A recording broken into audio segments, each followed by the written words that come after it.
Let's just move straight away to Brendan O'Neill from Spikes Online. Brendan, very good afternoon to you. Hi, Mike. How's it going? Yeah, very well indeed. I'm slightly puzzled by this BBC pronouncement because, like I said, I'm more used to the BBC being more ashamed of Britain than actually wanting to promote it, particularly with reference to last year when they decided it would be a bad idea to do Last Night of the Proms with Jerusalem and indeed Rule Britannia.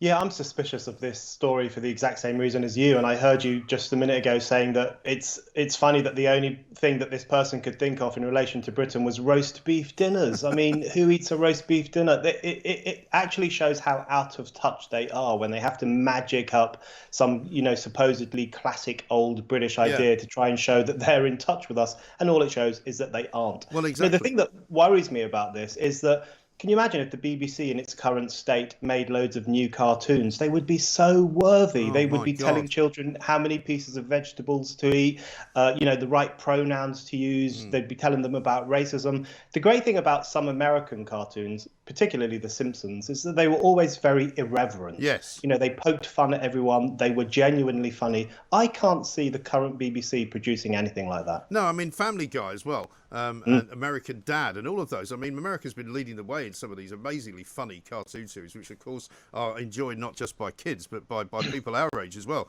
And, I mean, yeah, you're absolutely right. Imagine if they were in any way, shape or form. I mean, you just have to look at what they commission at the moment. I don't know if you managed to see Gordon Ramsay's show the other night, which I watched only under pain of death because I had to actually talk about it. It was the most drivel-filled hour of a game show that I could ever imagine. And I mean, it was so woke, it was so politically correct, and just to make out that it was edgy, they let him swear a couple of times. But I mean, apart from that, it was dreadful. It was, yes, absolutely dreadful. It was so bad that my family WhatsApp group were messaging each other while it was on, saying, "Are you all watching this dross? What's happened to Ramsay?"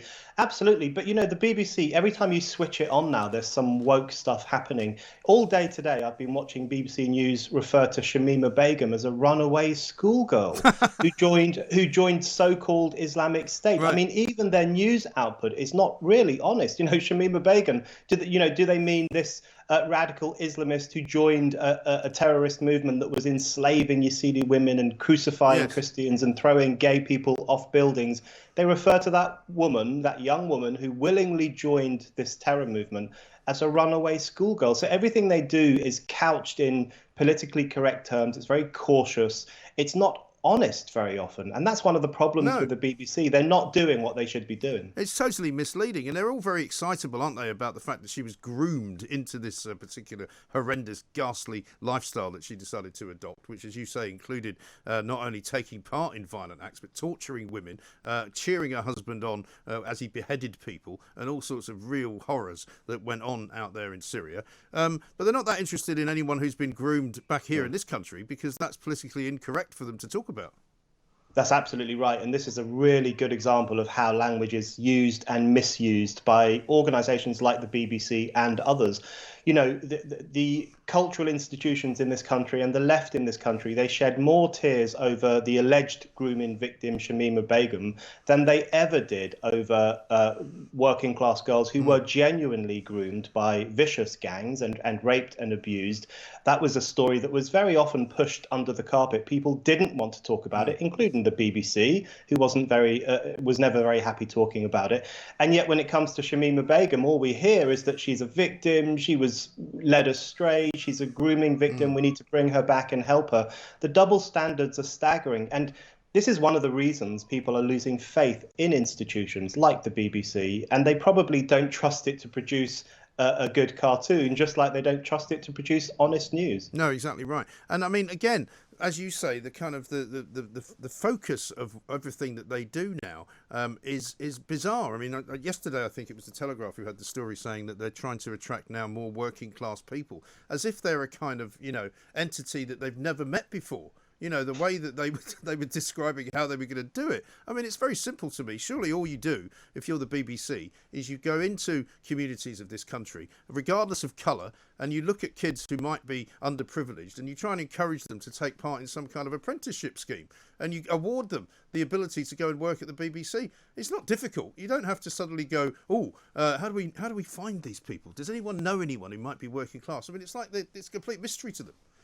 Absolutely right. And that's exactly what they should be doing. They should be going around the country, engaging with young people in particular and looking for talent. And no one, well, the vast, vast majority of people don't care what color those people are, No. what sexuality they are, whether they are able-bodied or disabled. People don't care about this stuff. They just want good news reporters, good entertainment, good quality output, and they don't care who's producing it. So the BBC's diversity drive it really sums up how out of touch it is. And they are like, Victorian style colonialists going out into the country to look at all these weird tribes. Where are the working classes? Where do they live? How do we speak with them? They're so out of touch. And of course, the other thing they're doing is making all of their staff do unconscious bias training so that they will all be brainwashed into woke thinking. So the BBC, we all had lots of hopes for the BBC when Tim Davie took over because he was making some good noises about the problem of wokeness and so on. But actually, it looks like it's going to get worse and worse, certainly before it gets any better. Well, I think because we are entrusting these organisations, and the civil service, I would say, is in the same boat,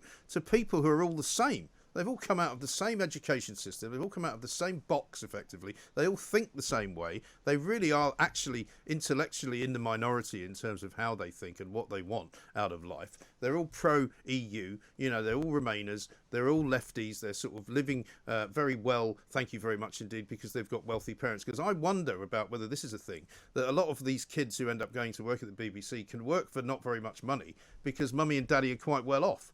Whereas real, ordinary, honest-to-goodness working-class boys and girls need to actually make a living for themselves because their parents haven't got any money. That's right. And, the BBC's diversity drive is all wrong for precisely that reason. The problem at the BBC is a lack of intellectual diversity, a lack of political diversity. They all think the same thing. They all come from the same kinds of constituencies. They all have the same political outlook, anti-Brexit, pro-woke, hate the Tories, probably. They all read The Guardian. The problem is a dearth, in fact, of political diversity. The problem is not that they need more non-white people, more disabled people, more working class people. They just need to open up to different points of view, open up to the points of view of the masses, which they very rarely reflect, and then accept people into the corporation on the basis of talent and merit. Yes. And if the BBC did those things, it would be in a far better state than it is right now. Well, listen, I'm a bit older than you, Brendan, but when I was a kid, we watched the BBC with some awe because it was genuinely a world-class organisation with world-class presenters,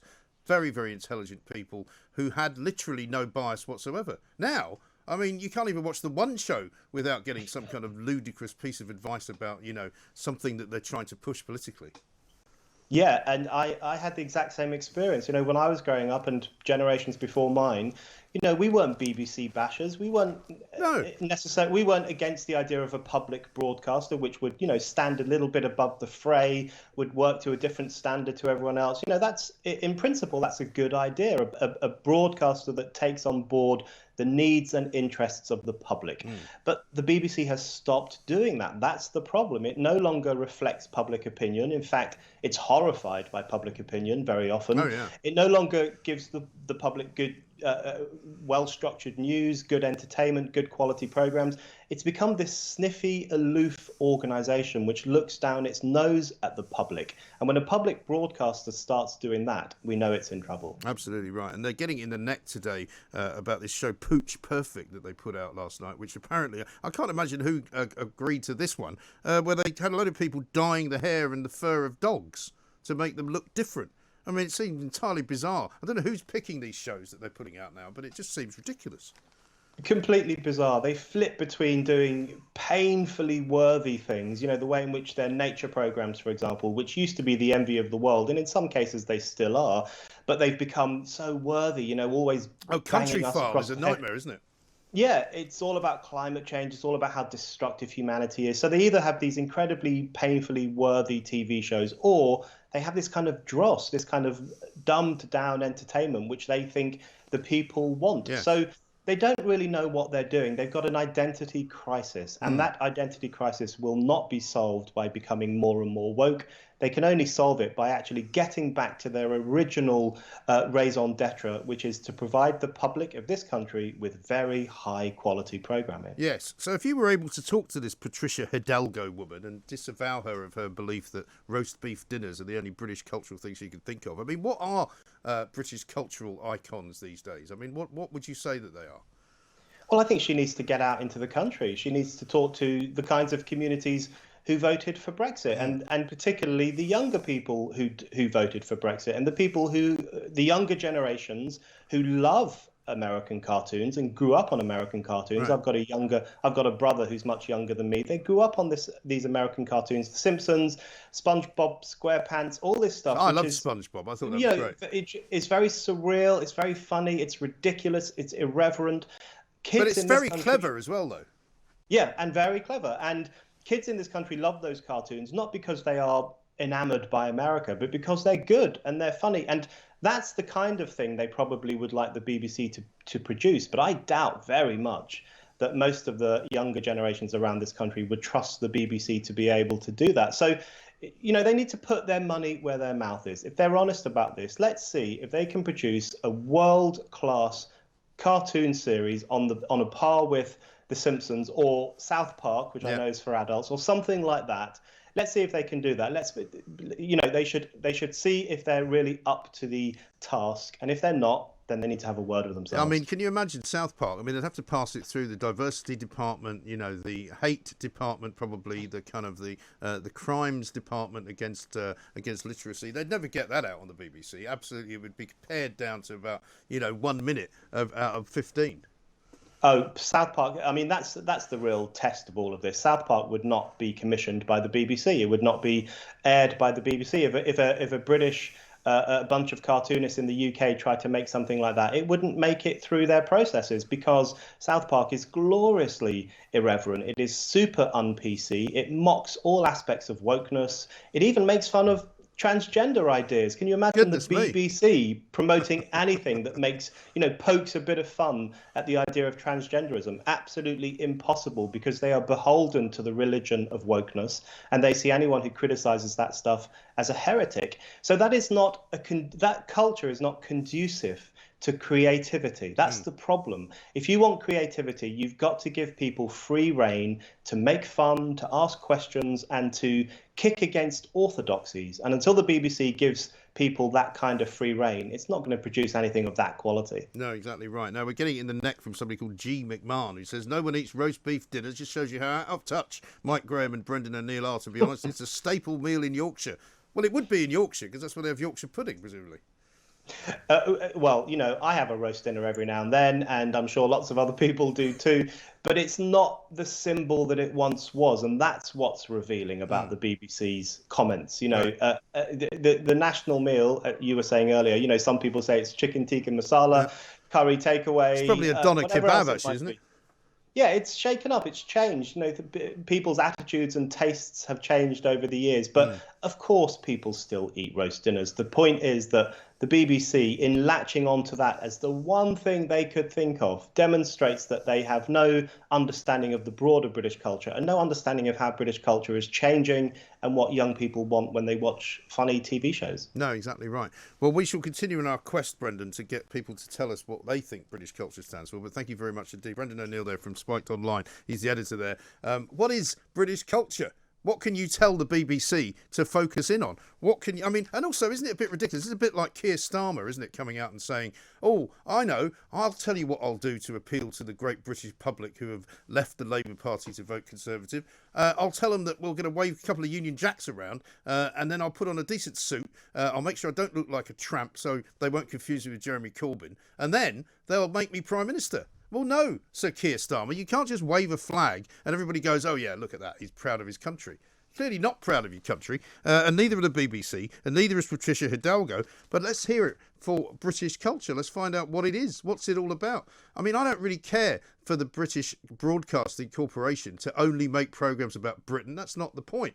The point is this, as Brendan said, if they ever did get their hands on commissioning a cartoon series, can you imagine how awful it would be? compared to what they're putting out at the moment, it'd be just dreadful.